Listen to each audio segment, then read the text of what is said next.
नमस्ते। आप लोग कहाँ जाने की तैयारी में हैं? बेशक ब्लड कॉर्प्स को मारने और कार्ड लेने के लिए। उन ब्लड कॉर्प्स के शरीर में कार्ड होते हैं। अगर किस्मत अच्छी रही और एक नीला स्किल कार्ड मिल गया तो जीवित रहने की संभावना बहुत बढ़ जाएगी। लिन मिस, क्या आप हमारे साथ आना चाहेंगी? हम बहुत शक्तिशाली हैं। हम अपनी रक्षा खुद कर सकते हैं। चलो। मैंने डॉक्टर को वापस चलने का इशारा किया। जो वैन की भौहें तन गईं। ओ भाई रुको जरा, पता नहीं तुमने कल रात कुछ कार्ड हासिल किए या नहीं। कार्ड तो मेरे पास कुछ हैं। मैंने अपने कपड़ों से 1 दर्जन से अधिक सिल्वर कार्ड निकाले। उन्हें देखकर सभी की आंखें फटी की फटी रह गईं। सोचा नहीं था कि यह इतना अमीर शिकार होगा। इतने सारे। जो वैन ने थूक निकला और तुरंत उसके चेहरे का रंग बदल गया। उसकी आंखों में लालच भर गया। तुम्हारे अकेले के लिए इतने कार्ड किसी काम के नहीं है। बेहतर होगा कि तुम इन्हें हमें दे दो। हम तुम्हारी तरफ से इनकी रक्षा करेंगे। मैंने सिर हिलाया और कहा, क्या तुम अंदाजा लगाना चाहोगे कि क्यों? क्या क्यों? कि ये सिल्वर कार्ड मैंने अपने पास क्यों रखे हैं और खुद इस्तेमाल क्यों नहीं किए? तुम्हारा क्या मतलब है? जो वैन सीधा होकर खड़ा हो गया। मैंने अपनी मुट्ठी भींची। मतलब ये कि तुम सब मरने वाले हो। हा हा हा हा।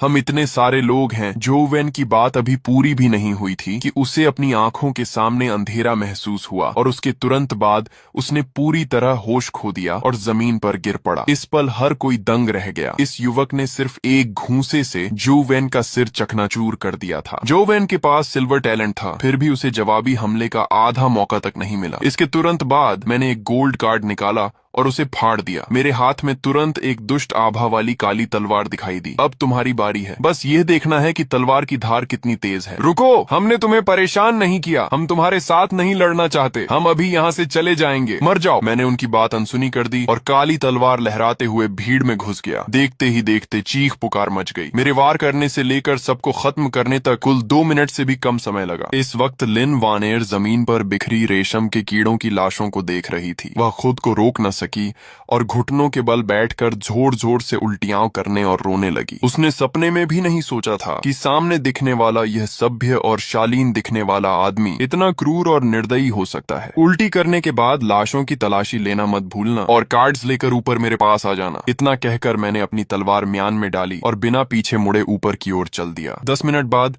लिन वानियर दर्जनों कार्ड्स लेकर फिर से मेरे सामने आई। रोते हुए उसने माफी मांगी। मुझे माफ कर दीजिए। अब से मैं कभी अपनी जुबान नहीं चलाऊंगी। मैं मुस्कुराया और माउंटेन बैग में रखे विभिन्न कार्ड्स की ओर इशारा किया। काम जारी रखो।